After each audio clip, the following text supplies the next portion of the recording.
James Ryan, welcome back to Australian Musician. Thanks, Greg. Excellent to be here. Today we're talking about Pink Floyd's Evolution Tour. Yeah, Involved with Pink Floyd are not playing, but you and a wonderful band of musicians are Roger Mason, indeed. Kit Riley, Hayden Meggett, Pete Mitchell, Olivia Nathan, and Susie Goebel. Yep, You're playing the Dark Side album, the song Echoes, the song Shine On You Crazy Diamond, a very specific selection. Uh, indeed. Yep. how did the show arrive at that set list? So part of it is something that we had, I guess, tried out last year. Was it last year or the year before? But for the anniversary, we did the Dark Side full album, and that is such a piece of like musical art in its entirety, in its wonderful little less than 45-minute can fit on vinyl thing. It's such a great piece that I think you can do that anytime. If you're doing a Pink Floyd thing, that never gets old. So we'd already kind of molded that. And then the other part, and this is a lot to do with Nigel, who's the promoter, who knows more of the in and outs of the history of Floyd from the very beginning concept stage and right through. So this is like a sort of like a stepping stone of some of the earliest versions of especially those when you say Echoes song and Shine On You Crazy Diamond, of course they're in their full length, they're 20 to 25-minute songs with so many pieces, so they're almost like one side. Well, actually, there was like one side of an album, but so Echoes shows the earlier sort of fundamental sounds and musical concepts of Pink Floyd, and then into Shine On You Crazy Diamond, which again has some of that, but also a little bit more, well, evolved, dare I say. And then to Dark Side of the Moon, which is kind of this almost like at that point anyway, sort of coming of age sort of sound. Yeah, I think last time you played with an orchestra, wasn't it? That's right. Yes. This time it's a band situation, Yeah. which is more Oh difficult. yeah. Oh, definitely the orchestra was that was a much more difficult thing. I mean, it was amazing, but when you've got not just the orchestra and the conductor, and not to mention when we had the 20-piece choir, but that was another thing that sort of run on its own. But instead of just the band being able to musically kind of work with each other and be able to cue and move with each other, you could do that a little bit, but you also had to have your eyes sort of glued on the conductor and what was happening there very much as well. So so that was a lot of fun, but this version is, you get to do much more of what Pink Floyd would do musically, jamming and play around with bits and pieces and just have that real band feel. Yeah, because the track Echoes does get into a bit of a groove, doesn't it? Oh, it sure does. Yeah. And even funny thing is with also Crazy Diamond, there's these kind of jam bits in there too that are just kind of, 1 minute it's this totally different piece of music, might be this kind of shoegazy kind of thing, and then all of a sudden it just goes bang and it's into like just a band heavy jam section. So I haven't asked Nigel. I'm sure he'd know exactly how these things put together, but they sound like they would have had ideas of bits and pieces over the course of years even, and recorded here and there, and they just kind of went, well, that kind of fits with that. We'll do that. Because there's some parts that are really, when you first hear them, it's like, whoa, oh, okay. All right, we're going there. So they're very interesting tracks to learn and play. Yeah. David Gilmour used to play echoes in his solo set with Richard Wright, the keyboard player from Yeah, Pink Floyd. After Richard Wright died, David put the song aside and said he would never yeah, play the song without Richard. yeah. You've got Roger Mason in the band from the Models. I've always been a big fan of Roger's work. Yeah. How are you finding working with Roger? Well, the only pain with Roger is that he lives in Sydney. Yeah.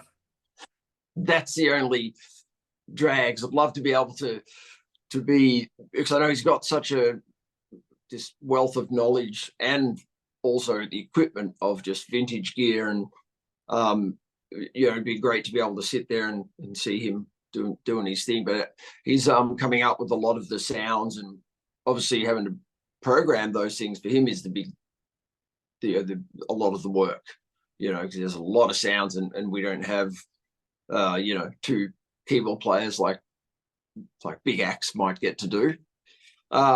So he just kind of goes about his work, and already know that he's right on top of all those sounds, so it's good. I don't have to worry about, is that going to be the right sound? Is that synth thing going to be there? Oh, they'll be there, I'm sure. Of course, Shine On You Crazy Diamond is an epic piece. Fans know every note of every Pink Floyd song. Don't say that. Does this band remain true to the originals? Do you inject your own feel? Well, we're definitely going to put our own feel into it, but not as in I'm just going to play like however I play. I mean, there are times, some of the jammy bits, obviously there's a little bit of room for that, but I've always been as much aware of what any of these bands did when they took their studio albums and then they went out and did them live. And especially we've looked at lots of different versions over time of these songs. And I think it's, at least as important to kind of go, okay, well, with any of the players, like, well, okay, so Gilmour, this is what he kind of decided to do. And in this version, he did that and that. So in other words, I think it's being more true to their sound to look at what they do as musicians on stage, probably even more than just going, oh, I'll play all the notes that he played on the album, even though he never did that again. So it's just getting that balance between the two. I think that there's things that he does play bang on, and any of the parts where live they play it exactly, you're like, well, we're going to stick to exactly that. And then the other spots where live they have a bit more room to kind of do their own thing, well, to me that's an invitation to follow that. It's like, cool, okay, that it just seems like if that band thinks that these parts of the song deserve a little bit of experiment or improvisation, then that's what you should do to represent the band. Yeah. You grew up listening to blues music and heavier rock. When did you recall first coming across Pink Floyd's music? Oh, look, this is quite honestly, I mean, I can't remember a lot of early kind of things, but as far as childhood musical memories, the Dark Side is one of the ones that I remember from an earliest age, like 5 or a little bit younger, because that was just one that Dad would always put on and crank it up, and that the parts where there's these big synth things panning left and right, and that I just remember, I know it's a million years ago, but that it was just like the equivalent of some massive sci-fi soundtrack experience happening. So that's what one of the main reasons when this came up, when I got offered it, that I was really keen.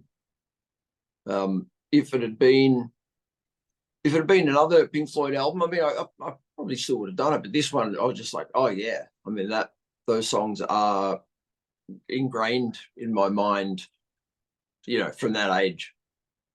Yeah. Have you dug deep into the Gilmour stage rig? Have you done a hell of a lot of research, or?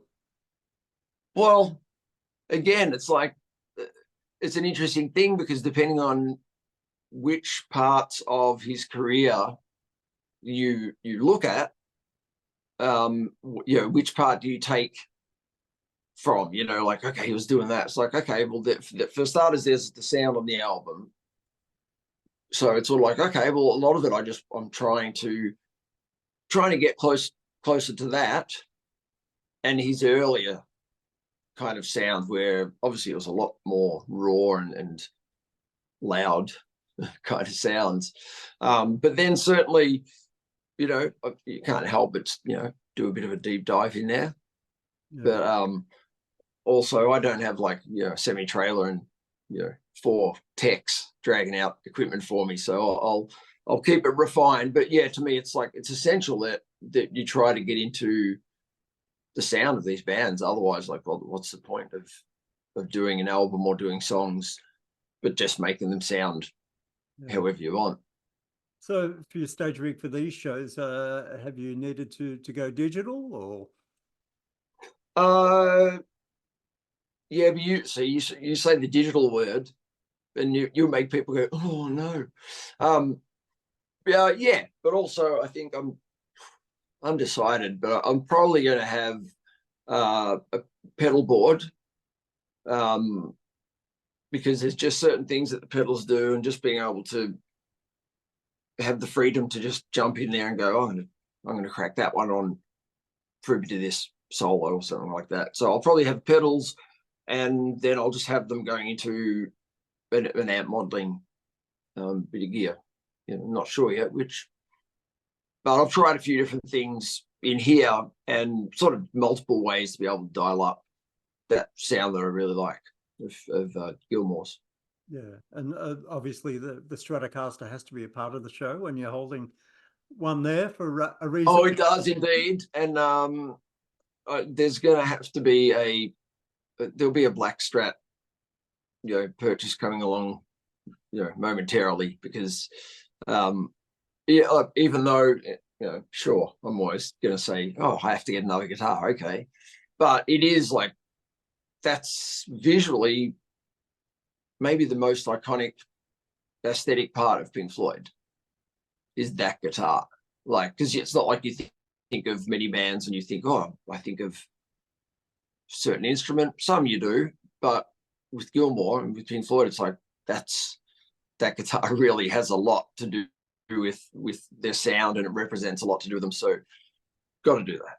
Yeah, and it's almost tax time as well. So fantastic. Oh, maybe I'll get a better one than I was planning. What about the visual aspect of this show? How much time and energy are the promoters put into that? Yeah, well, there's a whole set of video clips that go along with the music. So, Dark Side of the Moon, there's like an individual clip that's been made, which are based around something that they did, again, right back in the earliest, versions of playing this stuff live. So for all of that, and also Echoes and Shiny Crazy Diamond as well, will have, there'll be the video happening, and then the lighting vibe, obviously to kind of follow that. I mean, it's not going to be like a, super crazy light show thing happening, like, pigs flying and things that they did later on, because that wouldn't tie in with the era and the things that we're doing. But yeah, there'll be plenty going on. Yeah. When do you actually get together and rehearse? So, as I've done with a few other things lately, when it's a sort of big,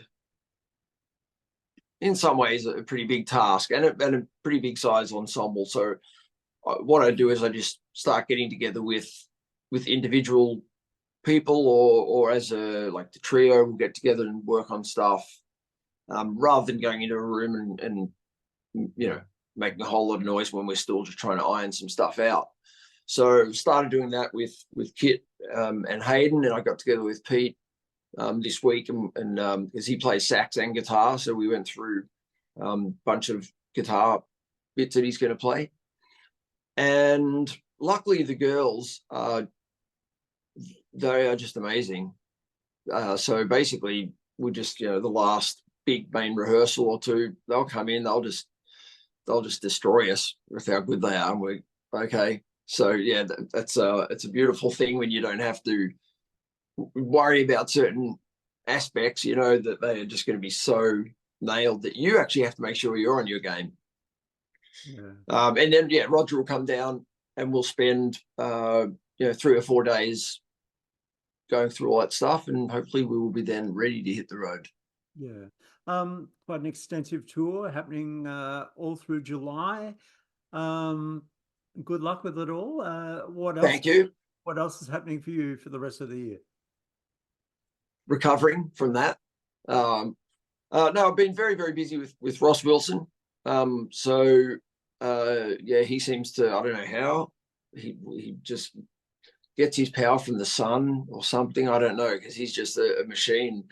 So there's lots and lots of work happening with him, and quite a lot of gigs I've been doing with Ross, with Hayden and Kit as well. And we actually just finished doing a couple of weeks with King Canyon supporting Ross.